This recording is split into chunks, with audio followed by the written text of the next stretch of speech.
ଓಂ ନମଃ ଭଗବତେ ବାସୁଦେବାୟ ନମଃ। ନମସ୍କାର ବନ୍ଧୁଗଣ ଆପଣମାନଙ୍କୁ ଆମ ୟୁଟ୍ୟୁବ୍ ଚ୍ୟାନେଲକୁ ପୁଣି ଥରେ ସ୍ୱାଗତମ ଏବଂ ଶୁଭକାମନା।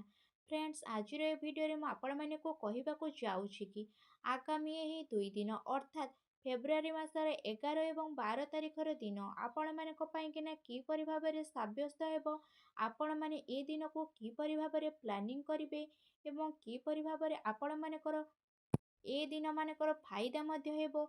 କେଉଁ କେଉଁ ଜିନିଷରେ ଆପଣମାନଙ୍କୁ ସାବଧାନତା ଅବଲମ୍ବନ କରିବା ପାଇଁକିନା ପଡ଼ିବ ଏବଂ କେଉଁ କେଉଁ ଜିନିଷରେ ଆପଣମାନଙ୍କୁ ତା ସହିତ ଆପଣମାନଙ୍କର ଲଭ୍ ଲାଇନ୍ କିପରି ଭାବରେ ରହିବ, କ୍ୟାରିୟର କିପରି ଭାବରେ ରହିବ ଏବଂ ବିଜନେସ୍ ଏବଂ ବ୍ୟାପାର ମଧ୍ୟ କିପରି ଭାବରେ ରହିବ।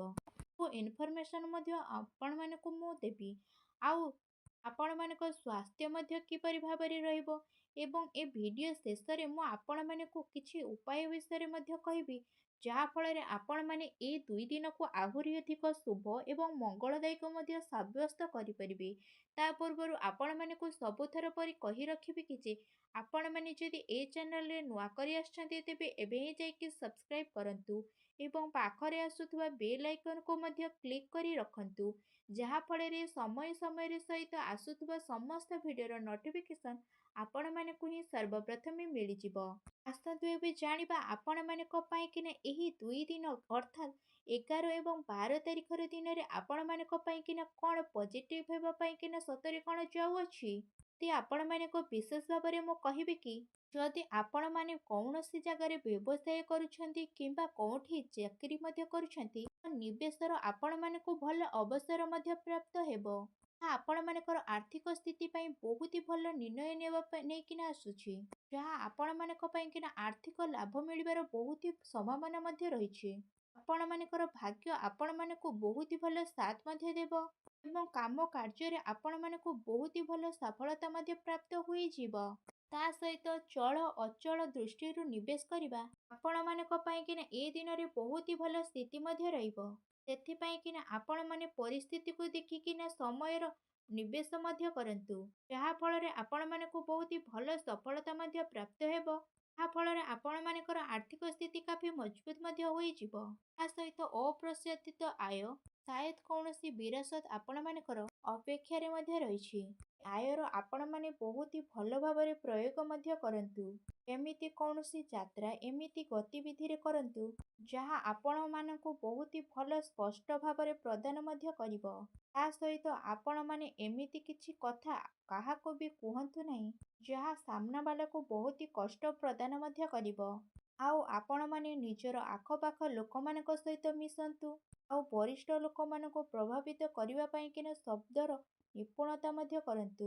ନିଜର କ୍ୟାରିୟରକୁ ବନିବା ଆଉ ପଇସା ଭରା ଯୋଜନା ବନେଇବା ଏବଂ ରଣନୀତି ବନେଇବା ଆପଣମାନଙ୍କ ପାଇଁକିନା ଏ ଦିନ ବହୁତ ଭଲ ରହିବ। ଆପଣମାନଙ୍କର ସାଥୀ ଏବଂ ସହଯୋଗୀ ଆପଣଙ୍କୁ ଭଲ ପରାମର୍ଶଦାତା ବୋଲି ଜାଣିବେ। ତା ସହିତ ରଚନାତ୍ମକ ପ୍ରତି ମଧ୍ୟ ଆପଣମାନଙ୍କର ବୃଦ୍ଧି ଘଟିବ। ଏ ଅବସର ହିଁ ଆପଣମାନେ ଅବଶ୍ୟ ହିଁ ଲାଭ ଉଠାନ୍ତୁ। ନୂଆ ଭାବରେ କାମ କରିବା ପାଇଁକିନା ଆପଣମାନେ ଏ ଦିନମାନଙ୍କରେ ଆପଣମାନଙ୍କ ହାତରୁ ଆଦୌ ବି ଯିବା ପାଇଁକିନା ଦିଅନ୍ତୁ ନାହିଁ। ନିଜର ରଚନାତ୍ମକରେ ଆପଣମାନଙ୍କର ଘର ପରିବାରକୁ ସୁରତରେ ମଧ୍ୟ ରଖନ୍ତୁ। ନିଜର କାମ କାର୍ଯ୍ୟରେ ମଧ୍ୟ ଅନ୍ୟକୁ ପ୍ରଭାବିତ ମଧ୍ୟ କରିବେ ଏବଂ କାର୍ଯ୍ୟରେ ମଧ୍ୟ ଲାଭର ଅନେକ ହିଁ ବିଶେଷ ଯୋଗ୍ୟତା ରହିଛି। ଆକସ୍ମିକ ଧନ ଲାଭ ମଧ୍ୟ ଆପଣମାନଙ୍କୁ ବିଶେଷ ଭାବରେ ହୋଇଯିବ। ଆସନ୍ତୁ ଏବେ ଜାଣିବା ଆପଣମାନଙ୍କ ପାଇଁକିନା କ'ଣ ନେଗେଟିଭ୍ ମଧ୍ୟ ରହିବ। ଘରୋଇ ସମସ୍ୟାକୁ ଦୂର କରିବାରେ ଆପଣମାନଙ୍କର ଘରେଲୁ ସମସ୍ୟା ମଧ୍ୟ ହେବ। ଅନ୍ୟଥା ଆପଣମାନଙ୍କର ପ୍ରୋବ୍ଲେମ୍ ମଧ୍ୟ ବଢ଼ିପାରେ। ନିଜର କାମ ଉପରେ ଆପଣମାନେ ଭରସା କରନ୍ତୁ। ପରିବାରର ସଦସ୍ୟମାନଙ୍କ ଉପରେ ମଧ୍ୟ ଭରସା କରନ୍ତୁ। ଆପଣମାନେ ଅନ୍ୟ ଲୋକମାନଙ୍କ ଉପରେ ଭରସା ଆଦୌ ବି କରନ୍ତୁ ନାହିଁ, ଅନ୍ୟଥା ଆପଣମାନଙ୍କୁ ପ୍ରୋବ୍ଲେମ୍ ଉତ୍ପନ୍ନ ମଧ୍ୟ ହୋଇପାରେ। ତା ସହିତ ଯଦି କହିବି ଆପଣମାନଙ୍କର ପାରିବାରିକ ସ୍ଥିତି ଚିନ୍ତାପୂର୍ଣ୍ଣ ମଧ୍ୟ ହୋଇଯିବ, ଯେଉଁଥିପାଇଁକିନା ଘରେ ପରିବାରରେ ଛୋଟ ମୋଟ ପ୍ରୋବ୍ଲେମର ମାହୋଲ ମଧ୍ୟ ରହିବ। ସେଥିପାଇଁକିନା ଘର ପରିବାରରେ ସାମଞ୍ଜସ୍ୟ ବନେଇକି ରଖିବାର ଅତି ଆବଶ୍ୟକତା ମଧ୍ୟ ରହିଛି। ଅର୍ଥାତ୍ ଜଣେ ଆଉ ଜଣଙ୍କୁ ଭରସା କରିକି ସବୁ କାର୍ଯ୍ୟ ମଧ୍ୟ କରିନିଅନ୍ତୁ।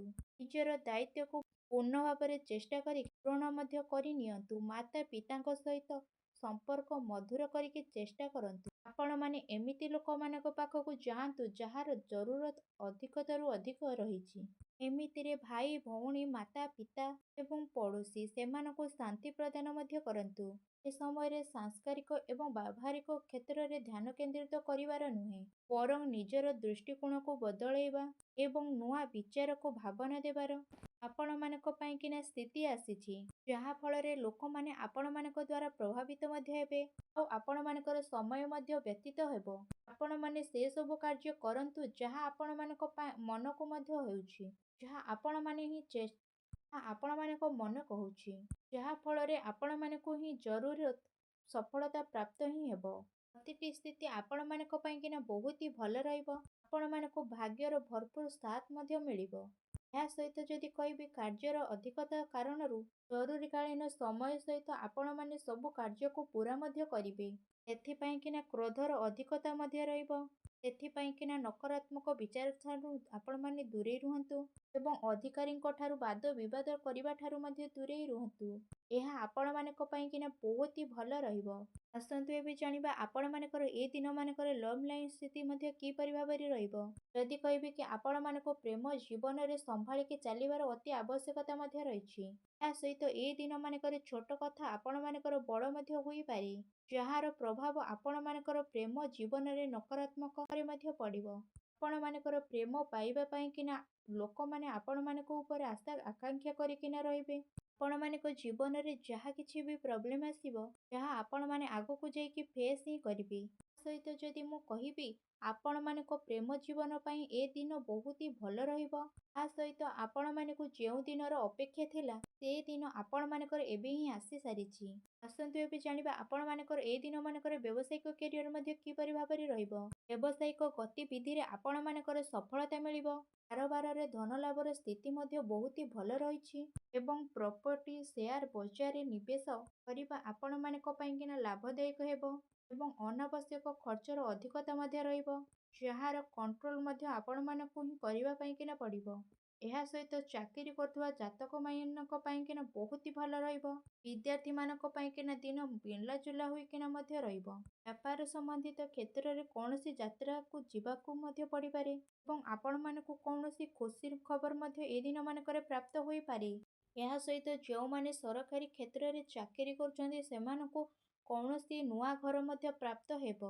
ଆପଣମାନଙ୍କର କାର୍ଯ୍ୟକ୍ଷେତ୍ରରେ ଭଲ ଆମଦାନୀ ମଧ୍ୟ ଆପଣମାନଙ୍କ ଆଗକୁ ଆସୁଥିବା ଟାଇମରେ ମଧ୍ୟ ଦେଖାଦେବ।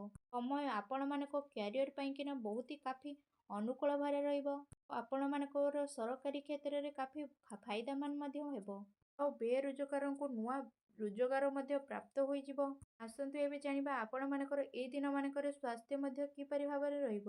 ଏ ଦିନରେ ଆପଣମାନଙ୍କର ଅଣ୍ଟା ବ୍ୟଥା ଭଳି କିଛିଟା ରୋଗ ମଧ୍ୟ ଆପଣମାନଙ୍କୁ ହୋଇପାରେ, ଯାହା ଫଳରେ ଆପଣମାନଙ୍କୁ ବିଶ୍ରାମ ନେବାର ଅତି ଆବଶ୍ୟକତା ମଧ୍ୟ ରହିଛି। ସେଥିପାଇଁକିନା ଆପଣମାନେ କିଛିଟା ଯୋଗାସନ ମଧ୍ୟ ନିହାତି ଭାବରେ କରନ୍ତୁ ଏବଂ ଆପଣମାନେ ଫିଟ୍ ରୁହନ୍ତୁ ଏବଂ ସୁସ୍ଥ ରୁହନ୍ତୁ। ଆସନ୍ତୁ ଏବେ ଜାଣିବା ଆପଣମାନଙ୍କର ଏ ଦିନମାନଙ୍କରେ କ'ଣ ବିଶେଷ ଉପାୟ ମଧ୍ୟ ରହିଛି। ଆପଣମାନେ ଏ ଦିନମାନଙ୍କରେ ସ୍ନାନ ଆଦି ବିଶେଷ ଭାବରେ କରିସାରିଲା ଗାୟତ୍ରୀଙ୍କ ମନ୍ଦିରକୁ ଯାଆନ୍ତୁ ଏବଂ ସେଠି ବସିକିନା ଆପଣମାନେ ଗାୟତ୍ରୀ ମନ୍ତ୍ର ଜପ କରନ୍ତୁ, ଯାହାଦ୍ୱାରା ଆପଣମାନଙ୍କୁ ଦେବୀ ମା ଗାୟତ୍ରୀ ଆପଣମାନଙ୍କ ଉପରେ ବହୁତ ଶୀଘ୍ର ପ୍ରସନ୍ନ ହେବେ ଏବଂ ଆପଣମାନଙ୍କର ସମସ୍ତ କଷ୍ଟକୁ ଦୂର ମଧ୍ୟ କରିନେବେ ଆଉ ଆପଣମାନଙ୍କର ଏ ଦିନକୁ ବହୁତ ହି ଭଲ ଭାବରେ ସାବ୍ୟସ୍ତ ମଧ୍ୟ ହେଇଯିବ। ଆଶା କରୁଛି ଆଜିର ଏ ଭିଡ଼ିଓଟି ଆପଣମାନଙ୍କୁ ବହୁତ ମାତ୍ରାରେ ଭଲ ଲାଗିଥିବ। ଯଦି ଭଲ ଲାଗିଥାଏ ତେବେ କମେଣ୍ଟ ବକ୍ସରେ ଆପଣମାନେ ଜୟ ଗାୟତ୍ରୀ ଦେବୀ ବୋଲି ଅବଶ୍ୟ ଲେଖନ୍ତୁ। ପୁଣି ଦେଖା ହେବ ଏକ ନୂତନ ଭିଡ଼ିଓ ମାଧ୍ୟମରେ। ସେ ପର୍ଯ୍ୟନ୍ତ ବିଦାୟ ଦିଅନ୍ତୁ। ରହୁଛି। ଧନ୍ୟବାଦ।